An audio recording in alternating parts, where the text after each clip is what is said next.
Republicans are experiencing historically high levels of early voting, with roughly 60 million ballots cast, more than a third of the total predicted vote. Should the Harris campaign be worried, even though Democrats have begun to steadily recover? As of this writing, 41% of votes have been cast by registered Democrats, 40% by Republicans, and 19% by independents or third-party voters, according to NBC News' useful early voting tracking tool. This demonstrates that there is far less partisanship in early and absentee voting compared to 2020. This election cycle represents a significant change from 2020 in that Trump and the Republican Party actively promote early voting. People with a high propensity to vote who are very involved and cast ballots regularly have a significant role in this. These people are showing a clear Republican lean for the first time in recent memory, and it's possible that Republicans will end up with more votes than Democrats for the first time in the majority of our lifetimes. Because of this dynamic, Trump may be able to sustain a tiny loss of the independent vote while still maintaining a respectable lead in the national popular vote and the critical contest for 270 electoral votes. Having said that, let's examine the Electoral College map by looking at early vote data, polling, and demographic patterns to see where we are. I will not go into every safe state for each contender since I want to keep things moving. According to preliminary vote tallies, Republicans are anticipated to have a commanding lead in the following states: Montana, Idaho, Wyoming, Utah, and Alaska, which were formerly held by former President Trump. The Great Plains are home to the following states: North and South Dakota, Nebraska at the state level, Kansas in the 1st and 3rd districts, and Oklahoma. Appalachia is home to West Virginia, Kentucky, and Indiana, while the South is represented by historically Republican states like Missouri, Arkansas, Louisiana, Mississippi, Alabama, Tennessee, and South Carolina. Not only did these states vote overwhelmingly for Trump in 2020, they haven't cast a blue ballot since 2008. Republicans are currently winning by large percentages of 15 to 40 points in all of these states, according to early voting results. They have 125 electoral votes between them. When it comes to KamalaHarris, the Democrats have a commanding early advantage in a number of traditionally blue states.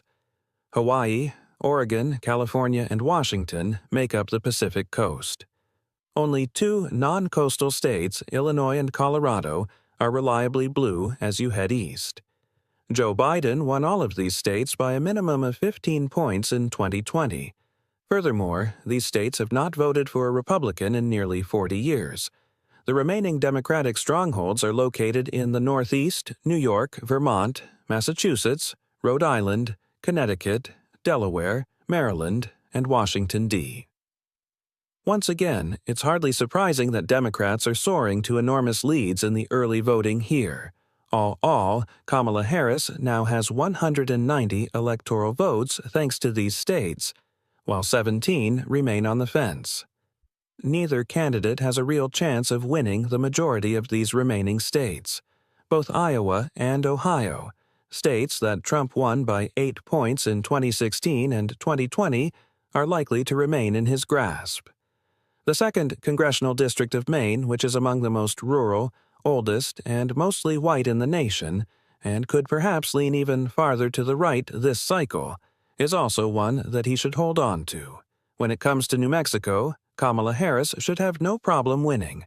Notably, with a Biden support of 11 points compared to 13.5 in nearby Colorado, the 2020 campaign represented the first instance since 1968 in which New Mexico voted farther to the right than its neighbor to the south.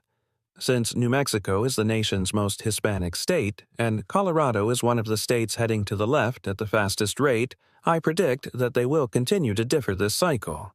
It is anticipated that the Hispanic vote would maintain its general trend toward the right in this cycle.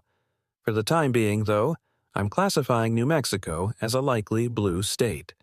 In Maine, Harris is also very popular. In contrast to the solid 1st District, the statewide race is probably going blue. In 2020, Biden won Maine by 9 points, and in 2024 she appears to be winning by at least as much. There are now just 12 states left, with a combined electoral vote value of 191. These are the areas where voters will most certainly cast their ballots. More people are paying attention to Nevada's early vote totals than any other state's totals so far this election year. Normally, we would be talking about the Democratic firewall and whether or not Republicans could make up ground on Election Day by now. Still, Republicans had a 4-point lead over Democrats, with 39% of ballots returned being Republican and 35% being Democratic, out of a total of over 850,000 ballots cast, or around 60% of the overall turnout in 2020. This disparity is the most worrisome trend for Harris's campaign thus far, albeit it has shrunk somewhat in the past few days. Biden was able to secure a 2.4% victory in Nevada in 2020, thanks to the state's final early vote tally, which showed a 4-point Democratic advantage and totaled 1.3 million ballots. On the other hand, compared to national patterns, Nevada has been steadily moving toward the Republican Party. Even though Biden won the national popular vote by a larger margin in 2020, he maintained a 2.4% lead in Nevada, much like Hillary Clinton did in 2016. The Republican Party took advantage of this trend in 2022 and won the governor's mansion. According to the most recent polls, Harris is ahead of Trump by the slimmest of margins, just 0.1%. The 538-item poll average indicates that with the election so tight, Democrats will have to cross their fingers that the Republicans may lose ground in the early voting lead they have over the Republicans in the coming week. Unless he does this, Trump may be well positioned to win in Nevada and other battlegrounds as well. The state of Nevada is now leaning Republican, with Trump having a slim lead. Next stop, Arizona, for yet another Southwest race with intense competition. In 2020, Biden was narrowly defeated in Arizona, the second closest state by a hair.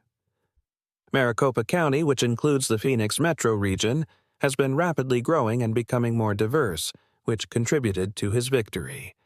A small margin of victory for Democrats was achieved in the county and the state as a whole due to the high voting participation rates among Hispanics and voters with college degrees. Among the 1.7 million ballots cast early in person and by mail-in, Republicans presently have 42% of the vote compared to 34% for Democrats, indicating that Republicans are poised for another good showing. Since our last report, the pro-Republican lean has grown by 2 points. When looking at the 2.8 million early ballots that were returned in the 2020 election, Republicans were ahead of Democrats by 5 points, compared to a 3-point lead in 2020.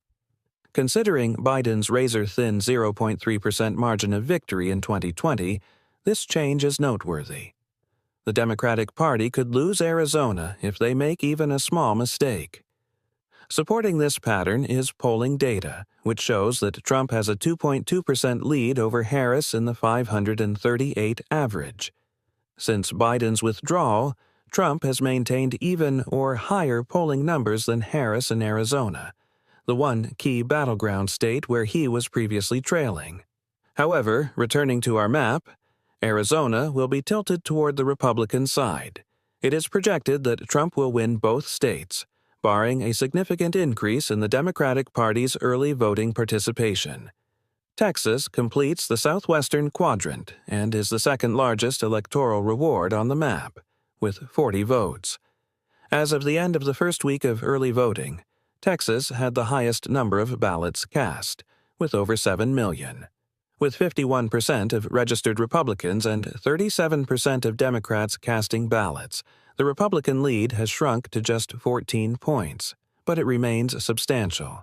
Reflecting on 2020 once more, the Republican victory in Texas that year was Trump's by a razor-thin margin of 5.6%. Over 9.5 million people cast ballots early or absentee, and the Republican Party had a 17-point advantage. With around 2/3 of the vote cast, the Democrats are, if anything, doing better than expected. At this moment in time, Trump leads Harris by almost 7 points in the running average of the polls, suggesting that he will exceed his 2020 advantage.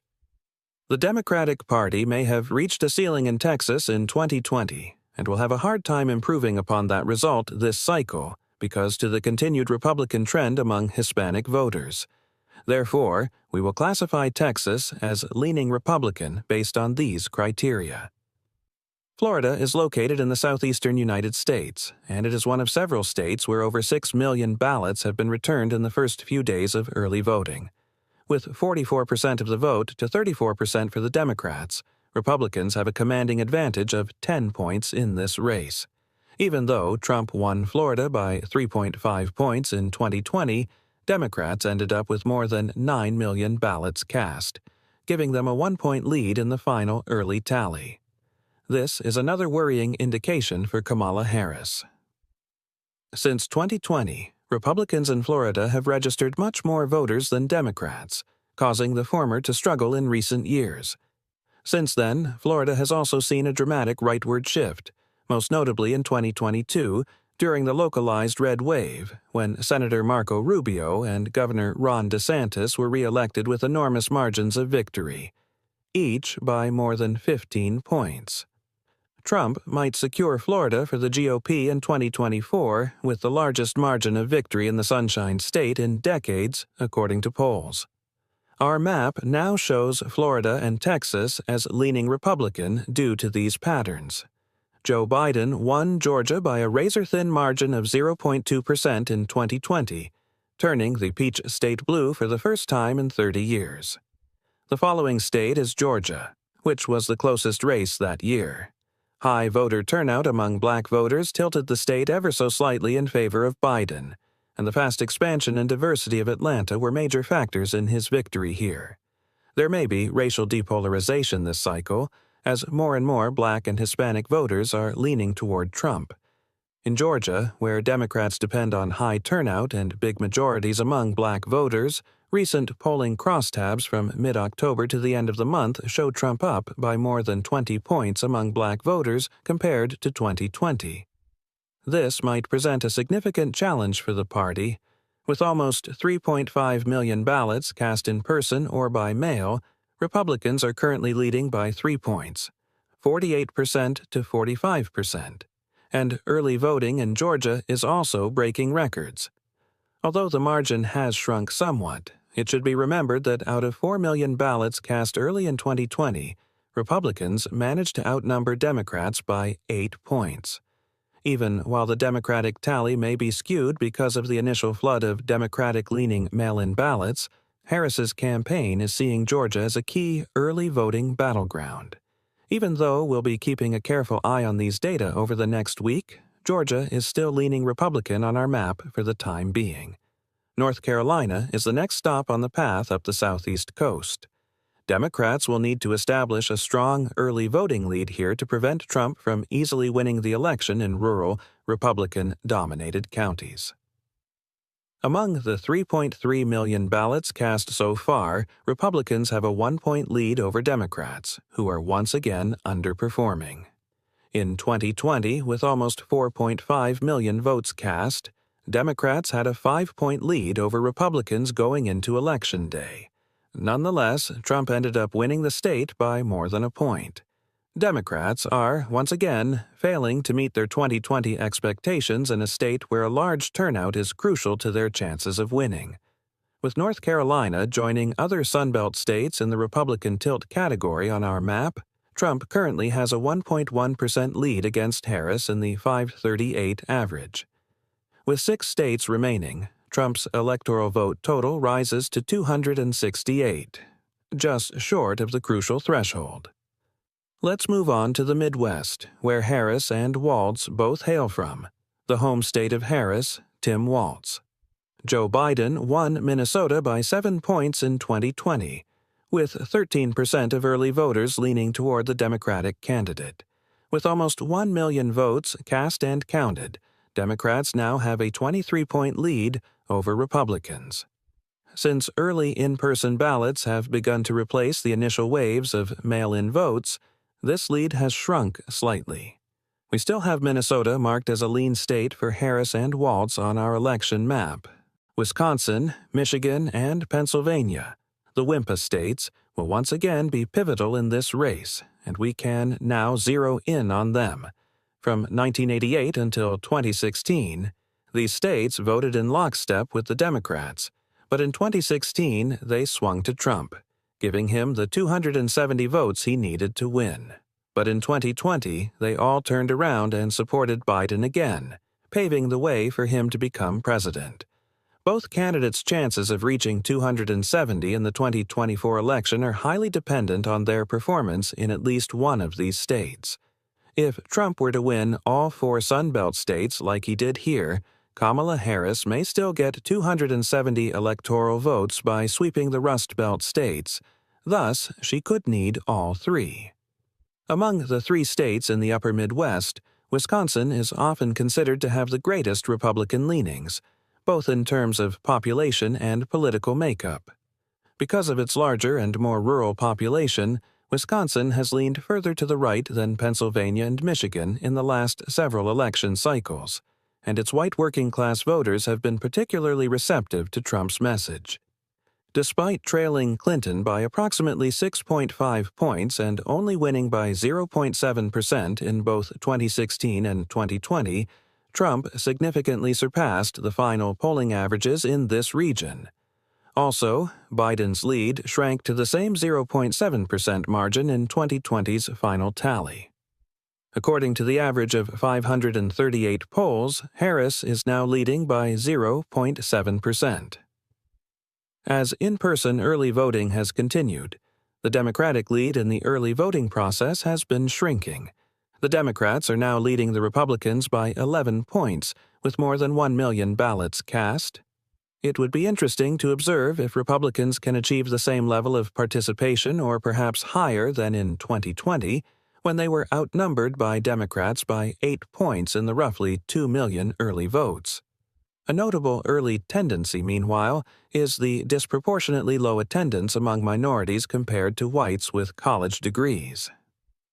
This might work in favor of Harris in the most populous of the key battleground states, Wisconsin. At this time, Wisconsin's position on the map is completely up in the air. On the other hand, I've been more bullish on Harris's prospects in Michigan than the whole picture suggests. In terms of basic bluesiness, Michigan stands out among the 3 WIMPA states.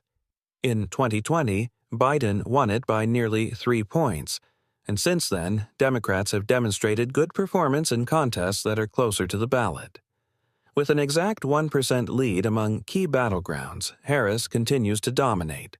According to the most recent 538 polling average, with nearly 2.5 million early votes in, Democrats now lead by 5 points, 47% to 42%, a notable decrease from the 14-point margin saw in our previous update.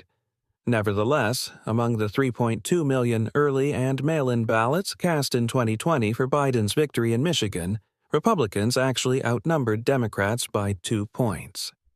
These facts lead me to believe that Harris will be elected as the state's leaning Democrat. The only remaining battleground state, with 19 electoral votes, is Pennsylvania.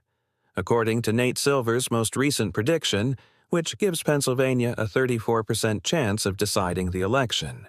This highlights the importance of the state. The chances of Harris and Trump receiving 270 electoral votes go to about 90% if they are able to win this state. At this time, Trump is leading by a razor-thin 0.4% edge in the polls, and neither contender has held a lead of more than 1% since early September.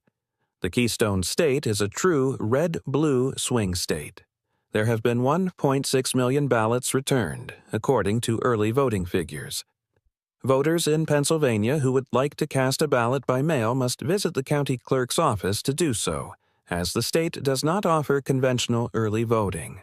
It was anticipated that these votes would skew Democratic, and the current breakdown is 58% Democrats and 32% Republicans, for a margin of 26 points. On the other hand, the Democratic lead is far lower than it was in 2020, when it was 65% to 24% among 2.5 million ballots of this sort. In 2020, the lead was 31 points. Approximately 1 million votes were in the Democratic column 4 years ago. Nearly half of that is still there today. After all votes are cast and tallied, this pattern indicates that Republicans might end up with a higher overall return rate than Democrats. In light of this change, I'm updating the chart to show that Trump now has 287 electoral votes, since Pennsylvania is now tilting Republican. This leaves New Hampshire, Virginia, and Nebraska's 2nd congressional district, all of which trend more toward the Democratic Party as secondary battlegrounds. With 13 electoral votes cast and nearly 2 million ballots returned, the Democrats continue to hold a commanding lead of 50% to 39%, or a D+11 edge. Biden received a 10-point victory in Virginia in 2020, the biggest Democratic margin since FDR in 1944. Early voting accounted for over half of the total votes cast in 2020 and had an 8-point lean toward the Democrats. After taking into consideration the initial inflating of mail-in ballots, Democrats still have a good chance of winning. In Harris's likely blue column, I'll put Virginia. The Granite State follows. In 2016, Clinton barely edged out Trump by half a point in this state, but in 2020, the state went strongly for Biden, giving him a 7-point victory. Only around 60,000 ballots were cast in the early voting, with a slight 5-point advantage for the Democrats. Although the sample size is modest, the average of 538 polls reveals that Harris has a lead of more than 5 points over Trump. According to these signs, New Hampshire will remain a lean blue state. Finally, the statewide winner in Maine and the winner in Nebraska both receive 2 electoral votes, but each congressional district receives 1 vote from Maine. The 2nd district of Nebraska, which includes the Omaha metropolitan area, is racially diverse, mostly urban, and has a high percentage of college graduates.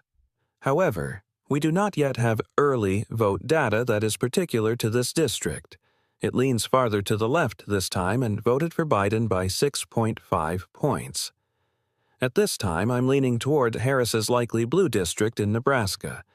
With 287 electoral votes to KamalaHarris's 241 and 10 Wisconsin votes still up for grabs, Donald Trump appears to be well positioned to claim the presidency, according to an analysis of the early votes cast thus far. It looks like we're heading for a very close finish. As Election Day draws near, I will be providing additional updates, so be sure to subscribe to my channel below. But that's it for the video for today. In the description, I've included a shout-out to all of my channel members. Subscribing to my channel is below, and if you like the video, please hit the like button. As always, I am incredibly grateful for you viewing, and you can find more of my videos here on my channel. Until then, we'll meet again. EP Remove.